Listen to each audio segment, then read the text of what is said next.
And we are back on WGN-TV Political Report. Despite its support at City Hall, the Bring Chicago Home referendum has faced opposition from business groups and the real estate industry at large. Corey Oliver is a board member for the Neighborhood Building Owners Alliance and himself a multifamily affordable housing provider. Corey, good to see you. Thanks for coming in. Thank you for having me. Happy Sunday to you. So your coalition has tried to argue that the ballot question as written was invalid, and the court battle, it's over for now. So let's talk about the why behind the opposition. First of all, let me find out, what kind of properties do you own, and how will the change to the transfer tax impact your world? So for the last 20 years, me and my family have been naturally occurring affordable housing providers. So we focus on low-income communities across Chicago South and the West Sides. What is naturally occurring? So naturally occurring is kind of the difference between government subsidized affordable housing, where there's a lot of tape and a lot of requirements and a lot of affordable structures set in place. Mm-hmm. What we are, we're privately funded. We use our own money, and we are affordable because we want to be, not because we have to. All right. So what will the impact be on you? So our biggest concern is that it's going to be multitude of impact. One of the things is that people aren't understanding is that how downtown really drives everything else around us, right? So as our downtown is currently struggling, we are going to see that there are a decompression of value with the buildings in downtown. So if downtown can't cover its share of property taxes, that's going to get spread out across the city of Chicago. And that means that building owners, house owners, anybody who owns property across Chicago is going to see property taxes increase. Now, who knows how much it could be? It could be a little bit, it could be a lot, but it's going to be an increase because the Cook County levy has to be paid. We have to pay those. We got to cover that, and that's going to impact us. Well, according to the Institute on Taxation and Economic Policy, there's currently about 17 cities and counties that already have these kinds of provisions. They've been around actually since the 80s, but they really kind of came into their own after that in the 2020s. Supporters say that 95% of the properties across the city actually will get a lower tax. So it's a very small percentage that will get hit by it. And since the new tax applies only to that amount above the $1 million mm-hmm. or the $1.5 million, isn't that good news here in terms of the thresholds? Well, here's the thing. Most people aren't transacting, right? You got to look at the actual what it's doing and then what the ripple effects are going to be, right? So, yes, on the surface, that is 100% correct. But most people aren't transacting their property on a day-to-day basis. Most people aren't selling their properties even annually, right? So they're not ever even going to get to feel the discount that they're talking about. What we're talking about is what is going to impact on the day-to-day basis.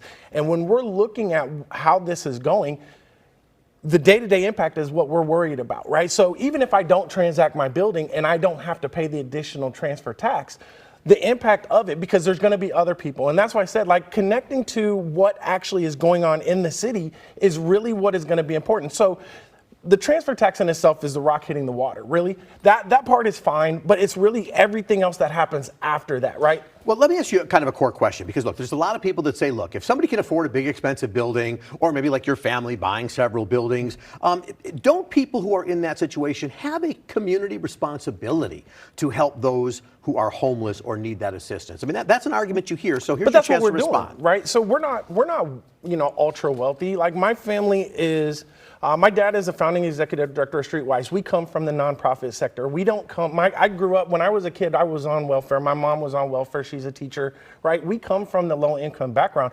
I've spent a vast majority of my life trying to help the homeless, right? So we came into this section of working with low-income communities with the idea of supporting my community. So when I see something that's coming out and a policy that is going to be dangerous for our community, that's what I'm going to fight. And I'm fighting it for my community. Well, let me say, Alderman Walter Burnett said, look, these issues are all connected. And in fact, businesses which are worried about getting burglarized, right, and police are called for homeless people hanging around outside business and such. So Alderman Burnett's argument is, if we use the revenue to help those people who are homeless or otherwise needing assistance, then the businesses will improve in the environment. That's a good thing for everybody. Do you agree or disagree? Absolutely. I mean, I definitely think that that's the case, but we don't know exactly what it's going to be, how it's going to be done, what it's going to be used. We don't know that it's going to raise the money that they're talking about, right? We can look at LA. LA just recently enacted a transfer tax like this. They had said that they were going to raise $800 million a year for this, and in their first year, they barely even got to the $150 million mark, nor have they even been able to really distribute the money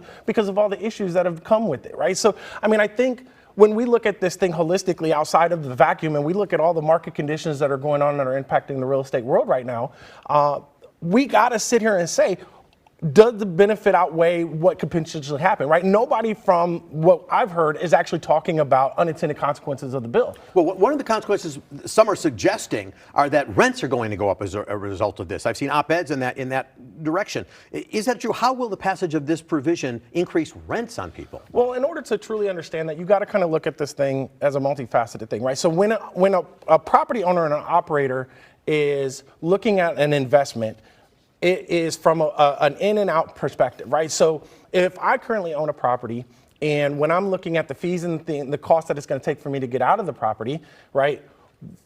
If that's more than what I'm currently covering, and my income from the property doesn't support those valuations, and then I have a decompression of my purchase price and a loss of value in my building, right? I can only compensate that by one of two ways. I can either raise the rents or I can reduce the expenses. And currently in today's market, with insurance rates going up, interest rates going up, the cost of doing business going up, reducing the cost of operating the building is almost impossible. Well, so just we're about out of time, but I do want to ask you this. The appellate court basically argued in allowing this on the ballot. You're just premature to do this. Question is, if this thing passes and if it becomes the law, do you expect more challenges from business groups and real estate groups afterwards? I mean, I would imagine so. My concern is not necessarily for that. My concern, like I said, is we've always done real estate from the bottom up. We hire from our community.